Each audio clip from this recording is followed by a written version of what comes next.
So this is a database question, 1C, and the first thing that I'm going to do before I go any further is I'm going to highlight this command term, and the command term is deduce. So deduce we know means to take away, which basically means if we look at this data, which we're going to bring in a second, what are the key things that we should be concluding with or taking away based on the data.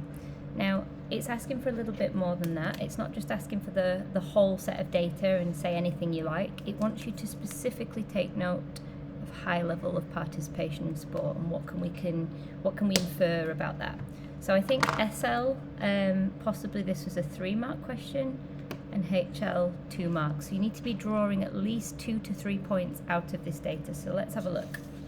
The first thing I do when I'm handling data, and the things that you're going to need to do with your IA to handle your data as well, really dig deep into it. So if we step back and have a look, we know that our high participation groups are these bars here. So the first thing that most of you all got is that a greater amount of participation in sport, i.e. 5 hours or more per week, leads to a higher mean standing broad jump performance. So that's point number 1 that we can write down in a second.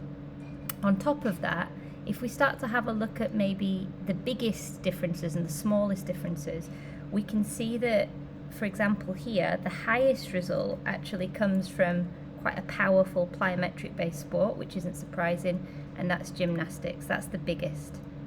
So that might be something else that you're able to talk about.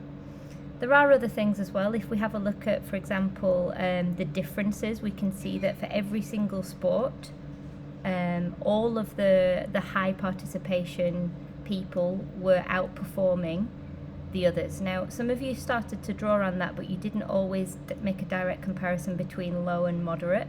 And it might be that you actually say that all sports outperform both low and moderate groups. So there's lots of other things you could say. You could even look at the differences there. The biggest difference, it appears, seems to be also between the gymnastics group in terms of high to moderate or low performance.